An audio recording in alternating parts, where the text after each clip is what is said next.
안녕하세요. 김태훈의 현미한 투자자 방송 시작하겠습니다. 오늘은 덕양산업에 대해서 좀 말씀드리겠는데요. 이 덕양산업은 이 현대차와 기아의 1차 협력사로 여기에 이제 가죽 제품이나 그 내부 내장재 이런 것들을 납품하고 있습니다. 그리고 그 도어 트림도 이 회사에서 또 주력으로 만들어서 현대차와 기아에 납품하고 있죠. 근데 이 그 내부 내장재에 대한 그 R&D도 많이 하고 있고 투자도 많이 하면서 실제로 현대차와 기아차 그 안에 내장재들을 많이 납품하고 있기 때문에 그에 대해서 현대차와 기아차의 실적과 이 덕양산업의 실적은 많이 연계되어 있는 그런 현상을 나타내고 있습니다.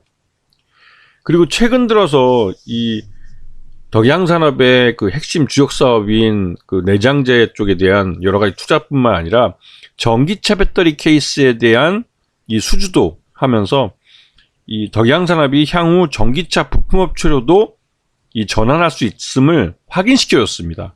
이거는 미래에 대한 하나의 그 신뢰랄까요? 그런 걸 줬다고 볼 수가 있죠. 이 덕양산업은 내장재에 대한 회사이기 때문에 차량 경량화와 뗄래야 뗄 수 없는 관계를 맺고 있습니다. 그래서 덕양산업이나 그 코오롱 플라스틱 둘 다 대표적인 자동차 내장재를 하고 있는 회사인데 그러다 보니 당연히 이 차량 경량화에 대한 얘기가 나왔을 때도 이 덕양산업이 시장의 주목을 받는 그런 종목이 되죠. 그리고 최근 들어서 이 배터리 케이스에 대한 부분을 하면서 특히나 이제 현대차가 집중적으로 투자를 하고 있는 리튬 메탈 배터리의 내재화에 대한 가능성이 떠오르고 있고 그 리튬 메탈 배터리의 케이스를 이 덕양산업에서 납품할 수 있다는 그런 기대감이 시장에 지금 퍼지고 있죠. 이 전기차에서 이 배터리는 가장 핵심적인 부품입니다. 그러다 보니 이 배터리를 얼마나 그 기능성이 좋게 만들어내느냐, 또 가볍게 만들어내느냐, 또 이런 것들이 또 한 번 충전했을 때 얼마큼 많은 거리를 달릴 수 있느냐, 이런 것들이 경쟁력을 갖게 되는 거죠. 그런데 이 현대차도 삼성 SDI와 그 처음으로 이 삼성과 이제 협력 관계를 맺으면서 헝가리 공장에서 유럽향 현대차에는 이 삼성 SDI의 전기차 배터리가 납품되는 걸로 알려졌습니다. 그리고 미래 SES라는 이 배터리 업체는 이 미래 배터리라고 할 수 있는 리튬 메탈 배터리를 만드는 회사인데요. 이게 이제 SES에서 만드는 하이브리드 리튬 메탈 배터리입니다. 근데 여기에 SK온이 2대 주주로 참여하고 있고 미국 GM이라는 자동차 회사가 3대 주주로 참여하고 있습니다. 여기에 현대차도 투자를 하고 있습니다. 자, 요번 3분기 실적을 놓고 보면 전체 실적 중에 이제 자동차 내장재 쪽에 들어가는 이 부품들이 거의 뭐 한 80~90% 정도를 이 덕양산업에서 납품하고 있고요. 전체 매출액에 차지하는 비중이 80~90% 정도 되고요. 현대차에는 아이오닉 5의 덕양산업의 캡픽 모듈이 이번에 들어갑니다. 그리고 이 당연히 그러다 보니 차량 경량화 소재 쪽에 관련된 업체이기도 하고 전기차 배터리 케이스도 하고 있고 여기다 음주운전 방지 장치 기술을 보유하고 있어서 이 음주운전 방지에 관한 법률이 얘기가 나오면 이 덕양산업이 이름이 또 거론되곤 합니다.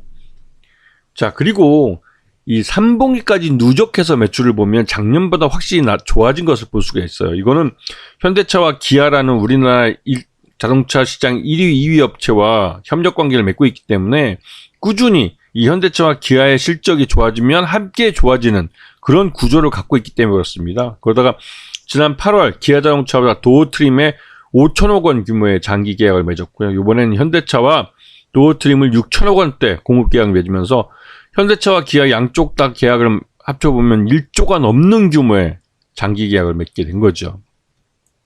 그리고 최대 지분이 43.5%에 달하기 때문에 경영권은 굉장히 안정되어 있는 업체로 평가가 됩니다.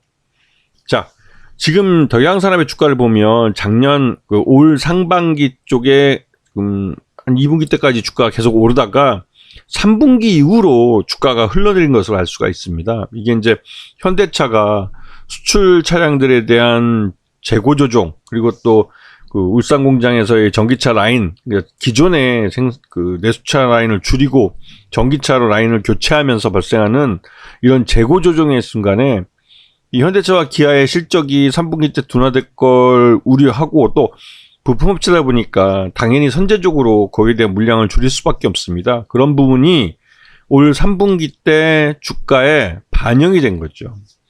하지만 그 3분기 실적을 놓고 봤을 때 그 나쁘지 않기 때문에 덕양산업은 3분기 실적 기준 적정 주가 6,000원 정도로 평가되고 있어서 지금 현재 주가는 적정 주가보다 하회하고 있는 걸로 볼 수가 있죠. 여기에 이제 현대차와 도어트림을 6천억 정도 장기 계약을 맺었다는 소식이 알려지면서 시장에서는 단번에 상한가를 치면서 주가를 끌어올리는 모습입니다.